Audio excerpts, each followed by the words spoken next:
Welcome back, everybody. Time now for What's Hot, where we get to talk about the stories that have everybody talking. We are joined by John and Willow of Milwaukee Social Media, and Jeff Wetner is back. PETA's milk triggers acne billboard.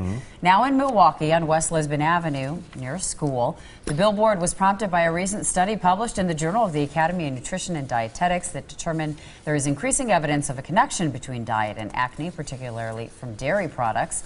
Is this a good message to be sending to our kids?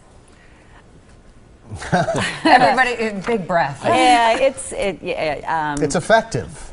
it is effective, and there is a connection between between diet and acne, and particularly dairy. There's also a connection between allergies and dairy and other heart disease, cancer. Is it a good message to send to our kids? I think it's a fine message to send to our kids. And I'm going to go back to a story that Jeff and I did about a year ago, where there were vending machines in schools that had sodas and candy. And Jeff's point was that the parents should be the ones to make the decision, and no matter what was in the school, it was up to them to help their kids make good choices. So I'm going to go with that. It's really up to the parents to help their kids make good choices in this case. Well, I mean, PETA. Let's face it. The PETA is the crazy group of the 2010s. I mean, and this is a particular situation, especially talking about the dairy state. I think there's no problem with anything in moderation. And honestly, the last thing we need to be doing is discouraging kids from healthy diets. And I think there is an element of, for example, drinking milk. It is important. It helps you build those strong bones 12 ways. Maybe you shouldn't be drinking gallons of it, but I think that milk belongs as part of a diet. And if PETA wants to try to scare the kids because they don't like the way the cows are milked, okay, that's PETA. Don't let it stop you from drinking milk. This is a 48,000 person study conducted by Harvard Medical College. I don't think that it's PETA just being crazy. I mean, sure, it does support their point of view. They are publicizing it, but it's not like PETA just came up with this piece of information. A little bit of milk in moderation, for goodness sakes. Don't tell me you're arguing that a little bit of milk in moderation is going to hurt people. I'm saying it's up to parents to help their kids make a good choice. I never said that. You put words in my mouth. A little bit of milk in me is not a good thing. I'm lactose intolerant. And on that note, coming up next, too much information. A mom has to do what a mom has to do, especially when her baby has a dirty diaper. But in Denver, it ended with a call to the cops. We'll explain more of what's hot. I will suffer for frozen custard, though. The doctor missed it, but a local mom didn't. Something just wasn't right. She trusted her instincts and saved her child's life. She insisted. A mom's undying love. Saving baby Natalie. Tonight at 10 on today's TMJ4. Lewis and Clark may have invented the road trip, but you perfected it. Start at NorthDakotaLegendary.com. Good grief. I'm doing a duet with my new dance partner.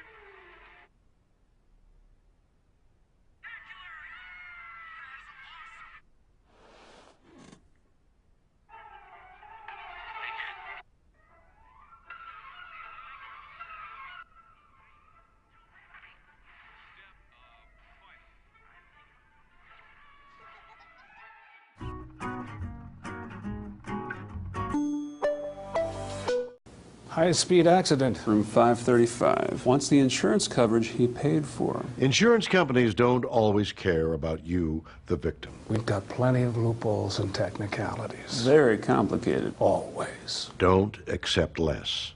Tell them you mean business. He's represented by the law offices of Hupy and Abraham. I hate those guys. Call 800-800-5678. Hupy and Abraham right now.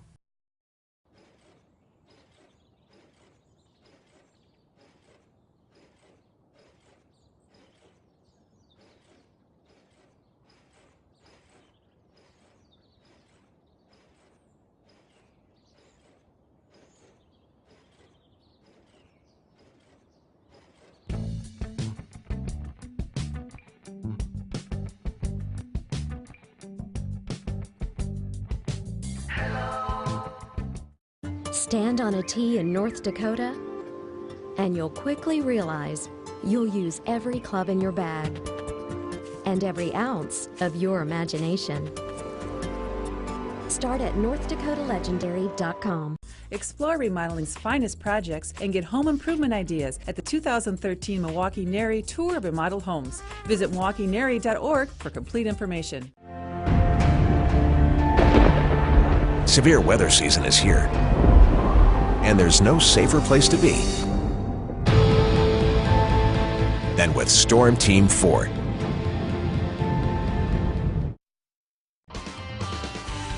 Welcome back, everyone. A few showers out there now just to the north of us as expected. Moving into Fond du Lac County, also to Green Lake and Marquette. Everything kind of drifting east-southeast, so we could get some light rain showers and sprinkles also in Beaver Dam, parts of Washington, Sheboygan, and even Ozaukee counties. But this is very light. And like yesterday, the air is so dry that it's mainly going to be in the form of sprinkles to maybe an isolated light rain shower, mainly to the north of Milwaukee as it passes on through very quickly. This was holding together back around the Twin Cities earlier today, and it's made its journey across the state. Taking a look at the graphics, we'll show you that temperatures have cooled down big time. Still 90 in St. Louis, but yesterday we're talking triple-digit heat, like 101 in Omaha. Today, they're 82. Big cool down. For us here in Milwaukee, we're at the same temperature as we were yesterday. In fact, we're warmer right now than we were yesterday at this time because there's no lake breeze. Everyone else, though, is cooled down. Those inland areas like 90 in Janesville yesterday afternoon. So the cooler air has moved in. It's more comfortable, really. It's not cold by any means. It's just relief from yesterday's heat in the middle part of the country. Tomorrow continues to be comfortable. Rain showers stay down to the south, but this is along a stationary front that becomes a warm front and starts to move in our direction for the weekend. So scattered showers in the forecast Friday, Saturday, and Sunday. Now, we had that severe thunderstorm warning last night as that storm was dying down. It had those wind bursts or those gusts of wind coming out and the heat bursts as temperatures warmed up around 9, 10 o'clock last night. Even though we had a severe thunderstorm warning, the Weather Service out of Sullivan has not issued a tornado warning in southeastern Wisconsin now for 22 months. Last year's drought, obviously, we didn't have much in the way of severe weather, and the summer before that was quiet. The record, the longest streak with no tornado warnings in the region, is 30 months, from 1951 to 54. We're getting there. If we have to go through the summer, though, to break the record, we just might. Who knows? It's been really quiet of late.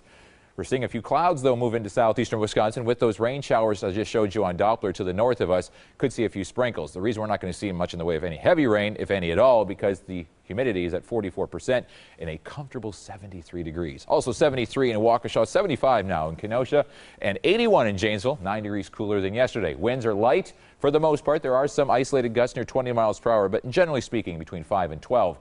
For tonight, we drop into the upper 40s to lower 50s, right back to where we should be with a clear sky. Tomorrow, the wind is light. We'll quickly warm up into the 70s along the lakefront, upper 70s to lower 80s inland. But because of that light breeze, the lake breeze kicks in the afternoon, dropping the lakefront into the 60s by afternoon. Tonight, 51 degrees. Could see a stray sprinkle this evening, otherwise clear and comfortable. Tomorrow, 74, mostly sunny. Waukesha, 78. Another top 10 day, but I think it's going to get a little cool along the lakefront in the afternoon. So we'll give it a 9.5. 63 on Friday with some scattered showers, 67 on Saturday, 70 on Sunday, and there's a lot of rain symbols on there, but it's basically just pop-up showers and a few thunderstorms Friday through Tuesday of next week. At least it stays warm. That's what we want. Warm and drizzly. Yeah. Thanks, Thank you, Brian. Gunner. Now more of What's Hot. Again, we're joined by John Ann Willow and Jeff Wagner from News Radio 620 WTMJ. Topic number 2, the New York Post. This is something. Reporting that wealthy moms in Manhattan are hiring disabled people to hire as a family member so they can skip the long lines at Disney World.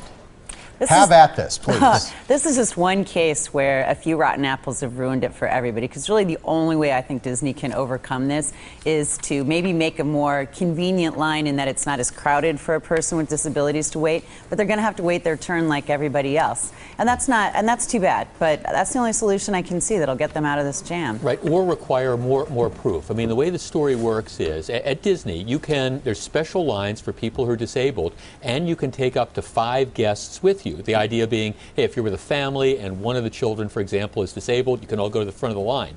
The story is people are hiring handicapped guides or disabled guides to go along with them, pretend to be family members so they can get in.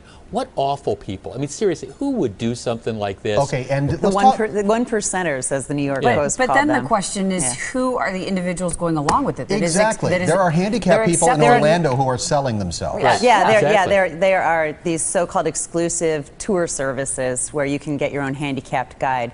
And they're ruining it for other Right. disabled people. Because John Ann is right. Absolutely. They're going to have to rein this in somehow. I mean, I've been reading some of the follow-ups. Apparently, there's some people in Orlando that will go and buy wheelchairs and sit in the wheelchairs even though they're not disabled because they can skip the lines. I mean, what kind of people do that?